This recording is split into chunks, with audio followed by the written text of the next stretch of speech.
वो बाल बाल भगवान को ला करके मैया को देते हैं। फिर मैया ने भगवान कृष्ण की झाड़ फूंक की, बोले इसको पूतना लग गई, पूतना लग गई, राक्षसी ने छू लिया, अब ये रोएगा, सोते सोते उठ जाएगा। बोले क्या करें? बोले स्नान कराया। किससे स्नान कराया? बोले गोमूत्रेण स्नापयित्वा पुनर्गोरजसार्धकम्। गोमूत्र से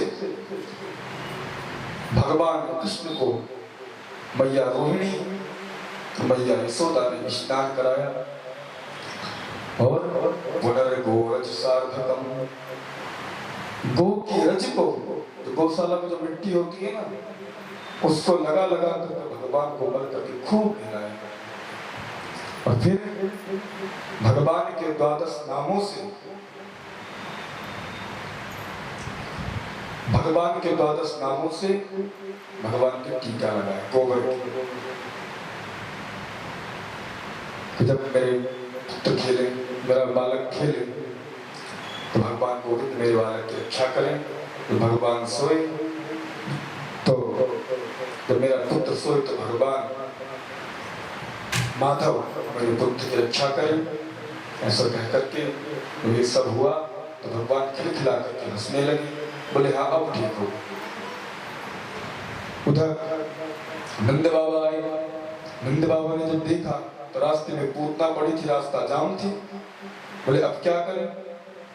गोपाल वालों ने कहा ऐसा ऐसा हुआ, सब बात बताई। नंद बाबा ने पूछा बालक तो ठीक है? बोले हाँ बालक ठीक। नंद बाबा से कहा, बोले बाबा अगर ये पूतना ऐसे ही पड़ी रही तो इसका शरीर सड़ जाएगा, और सड़ करके इसके शरीर से जो दुर्गंध आएगी, उस दुर्गंध से ब्रजमंडल में बीमारियां उत्पन्न होने लगेंगी। तो नंद बाबा ने कहा सब जाओ अपने अपने घर से कुल्हाड़ी और फरसा लेकर के आओ। सब कुल्हाड़ी फरसा लेकर के आए और लाकर के उस पूतना के शरीर के छोटे छोटे टुकड़े करके और यमुना के किनारे चिता बना करके उसको जलाते। जब उस चिता से धुआं निकला तो उससे पूरा ब्रजमंडल मानो महकने लगा, सुगंधित हो गया पूरा ब्रजमंडल। जब ये सुनाई कथा परीक्षित को, पूरा ब्रजमंडल सुगंधित हो गया। तो परीक्षित कहते हैं गुरु जी कि पूतना इतनी पापिनी, तो इस पापिनी के शरीर से सुगंध कैसे उत्पन्न हुई? तो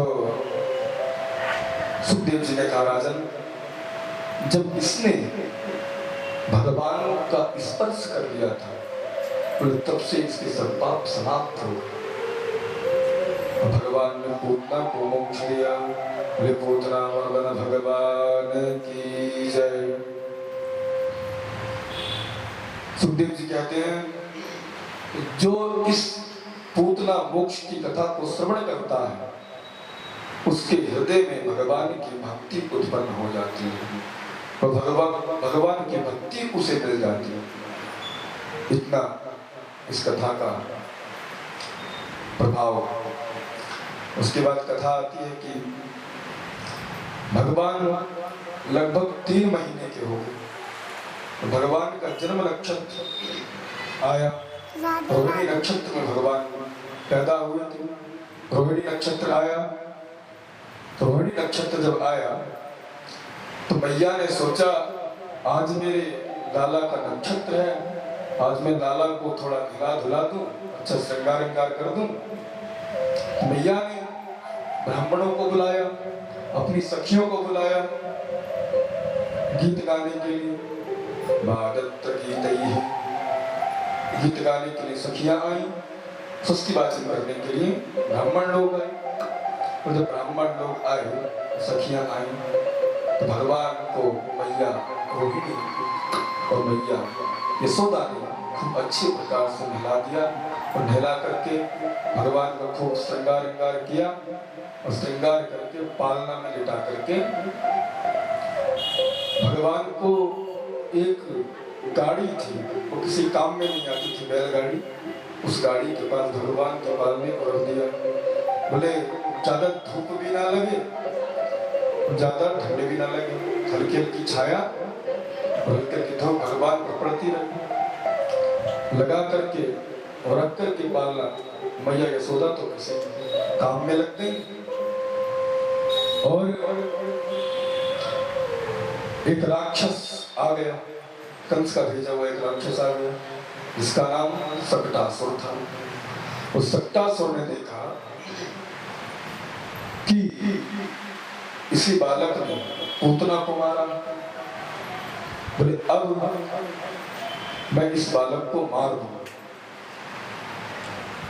बोले ये जो गाड़ी खड़ी है, इस गाड़ी को मैं धक्का दे दूं, गाड़ी पालने पर जाकर गिरेगी, पालना टूट जाएगा और उस पालने में लेटा हुआ बालक भी मर जाएगा। तो जब सक्टासुर उस गाड़ी पर बैठ करके उसको जब धक्का दिया, जैसी वो गाड़ी गिरने को हुई, वैसे भगवान ने पालने में से पैर निकाला और एक ठोकर मारी, वो गाड़ी आकाश में उड़ गई। उस गाड़ी के परकच्चे उड़ गए महाराज, वो गाड़ी दूर जाकर के गिरी और उसमें बैठा राक्षस भी मर गया। जब आवाज आई धड़ाम की तो मैया निकल करके आई, सब आए, देखा एक राक्षस बड़ा मरा पड़ा है, गाड़ी टूटी पड़ी है, किसी ने कुछ देखा नहीं, कैसे हुआ क्या हुआ, किसी को कोई उत्तर नहीं मिला। तो बच्चे खेल रहे थे, कुछ बच्चे खेल रहे थे, उन बालकों से बड़ों ने पूछा कि ये गाड़ी कैसे टूटी, तो उन बालकों ने देखा था क्या हुआ था। तो वो उन बालकों से जब पूछा तो उन बालकों ने कहा कि महाराज इस बच्चे ने ही, इस बालक ने ही अपने पैर की ठोकर से इस गाड़ी को आकाश में उछाला, ये गाड़ी नीचे गिरी और टूट गई, इसमें बैठा राक्षस मर गया। बालक कहते पादेन, रोते हुए इस बालक ने अपने पादप प्रहार से इस गाड़ी को उछाला। लेकिन बालकों की बात में बड़ों को विश्वास नहीं हुआ। बोले ऐसा कैसा हो सकता, किसी ने विश्वास नहीं माना। फिर इसके बाद बोले भगवान कुछ और बड़े हुए तो तृणावर्त नाम का एक राक्षस आ गया, आंधी बवंडर के रूप में, बहुत तेज आंधियां चलने लगी, तूफान आ गया।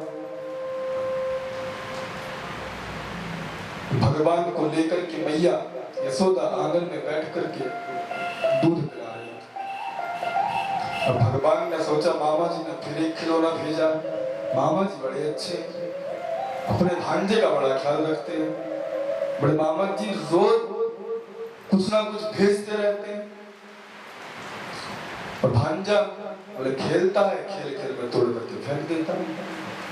बोले आज फिर एक खिलौना भेज दिया।